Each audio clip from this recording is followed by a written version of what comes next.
पहलगाम आतंकी हमले के बाद से भारत ने पाकिस्तान की रातों की नींद उड़ा दी है। कभी वो अंतर्राष्ट्रीय स्तर पर भारत को रोकने की भीख मांगता है तो कभी परमाणु के नाम पर गीदड़ भभकी देता है। पर भारत की ताबड़तोड़ कार्रवाई से उसकी आर्थिक आधार पर कमर टूट गई है। भारत सरकार ने पाकिस्तान के खिलाफ अब 3 बड़ी कार्रवाई की है, जिसके तहत भारत ने पाकिस्तान से प्रत्यक्ष और अप्रत्यक्ष आयात पर तुरंत प्रभाव से रोक लगा दी है। साथ ही पाकिस्तान से आने वाले डाक पार्सल पर भी रोक लगा दी गई है। भारत ने पाकिस्तान का झंडा लगे जहाजों को भी भारत के बंदरगाहों पर रुकने से रोक लगा दी है।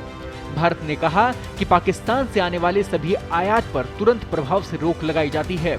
इसके बाद तीसरे देश से होते हुए भी पाकिस्तान का सामान भारत नहीं आ पाएगा। भारत सरकार के वाणिज्य मंत्रालय ने एक बयान जारी कर कहा कि पाकिस्तान से प्रत्यक्ष और अप्रत्यक्ष रूप से आने वाला सभी आयात पर अगले आदेश तक तत्काल प्रभाव से रोक लगाई जाती है। ये प्रतिबंध राष्ट्रीय सुरक्षा और सार्वजनिक नीति के तहत किया गया है। भारत ने पाकिस्तान पर दूसरा प्रहार उसके जहाजों की भारतीय बंदरगाहों पर एंट्री बैन करके किया है। भारत सरकार ने आदेश में कहा है कि पाकिस्तान का झंडा लगे किसी भी जहाज को भारतीय बंदरगाह पर रुकने की इजाजत नहीं होगी। साथ ही भारत का झंडा लगा कोई भी जहाज पाकिस्तान के बंदरगाह पर भी नहीं रुकेगा। वहीं पाकिस्तान की सरकार ने भी अपनी बौखलाहट छिपाने के लिए भारत के जहाजों को पाकिस्तानी बंदरगाहों पर रुकने से रोक दिया है। भारत सरकार ने पाकिस्तान से आने वाले सभी डाक पार्सल पर भी प्रतिबंध लगा दिया है। केंद्र सरकार ने कहा है कि भारत सरकार ने तय किया है कि पाकिस्तान से हवा, जमीन के द्वारा आने वाले सभी डाक पार्सल का आदान प्रदान स्थगित कर दिया गया है।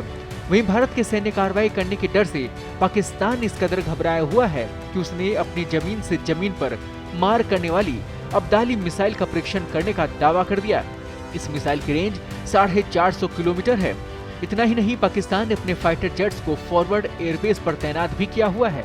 उसके विमान लगातार निगरानी कर रहे हैं। मीडिया रिपोर्ट्स के अनुसार विमानों से निगरानी और सैनिकों के मूवमेंट आदि के काम में ही पाकिस्तान की सेना हजारों करोड़ रुपए फूंक चुकी है। पाकिस्तान से आतंकिस्तान बने इस देश को पूरे विश्व से थू-थू मिल रही है। हर तरफ लगातार उसके खिलाफ सवाल उठ रहे हैं और आतंकवाद की गतिविधियों पर भी सवाल उठ रहे हैं।